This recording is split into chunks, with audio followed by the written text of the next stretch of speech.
Newcomers to Canada often know the big cities, Montreal, Toronto, and Vancouver. But a new federal immigration pilot program aims to expand that list and help settle people in some lesser known rural and northern destinations. Ashley Okwuosa is an assistant editor at TVO.org and the newest member of our digital team, and she's been looking into how it works. Welcome to the show. Thank you for having me. All right, so you looked into some programs that help encourage newcomers settle into rural and northern parts of Ontario. What can you tell us about those programs? So I looked mostly at the Rural Employment Initiative, which actually helps permanent residents living in the GTA move to rural communities if they're interested. And I did make mention of the Rural Northern Immigration Pilot, which is a relatively new program. It's a federal immigration program, and that actually offers a path to citizenship, not citizenship, permanent residency rather, for individuals who are willing to move to some of these communities. So I guess the real difference really is that one actually targets individuals who are already permanent residents, and the second program actually offers a path to permanent residency for individuals who are not permanent residents. Now, you wrote about a family that moved from Mississauga to Sault Ste. Marie. Tell me about their journey there.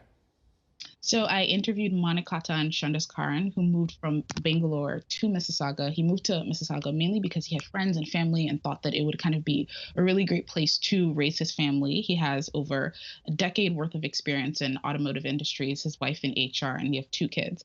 And he started looking for job opportunities. It was a little difficult at first. He was able to find something working as a project manager, but I think he quickly realized that in order to afford the life that he had hoped for his family, he probably wouldn't be able to do that on the salary that he was getting in a city like Mississauga. So he reached out to the Newcomer Center of Peel, which is actually the organization that implements this rural employment initiative. And they kind of began the process of looking for different opportunities. And he settled on Sault Ste. Marie, and he's living there happily, with his family right now.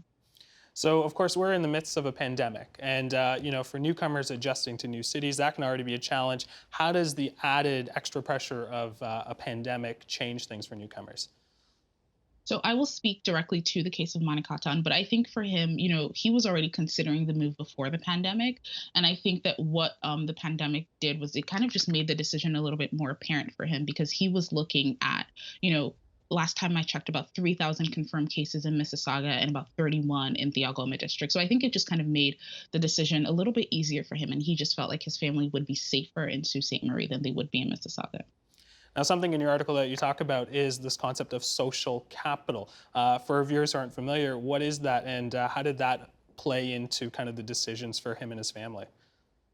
So I think for him, social capital, not just for him, but the definition, according to just my reporting, is that social capital is really friendship, it's community, it's kind of being able to find people who you have coffee with or people with whom you have a shared sense of identity or understanding. And I think it just kind of makes the transition to a new place easier. So, like I mentioned, Monikatan decided to sort of, move to Mississauga at first, and that's because he had friends and he had family and he had people with whom he shared a culture with. So I think that that definitely helped make the transition to a new country very much easier for him.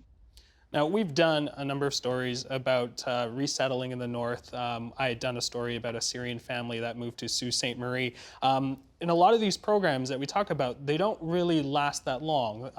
Some of these programs last a couple months, maybe sometimes a year or so.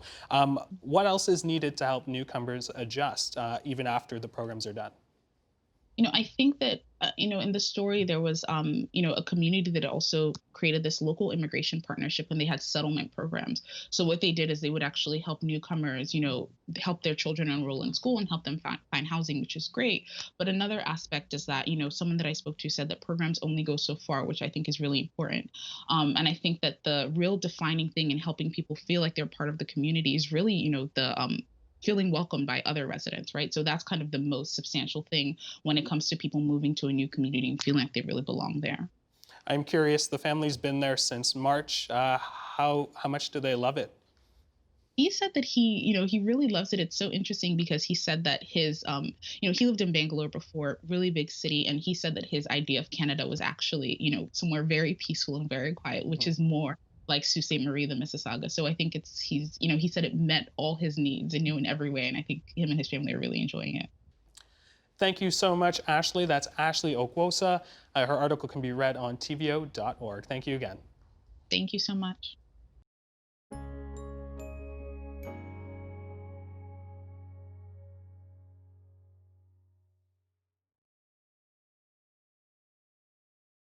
The Agenda with Steve Paikin is brought to you by the Chartered Professional Accountants of Ontario. CPA Ontario is a regulator, an educator, a thought leader, and an advocate. We protect the public. We advance our profession. We guide our CPAs. We are CPA Ontario. And by viewers like you. Thank you.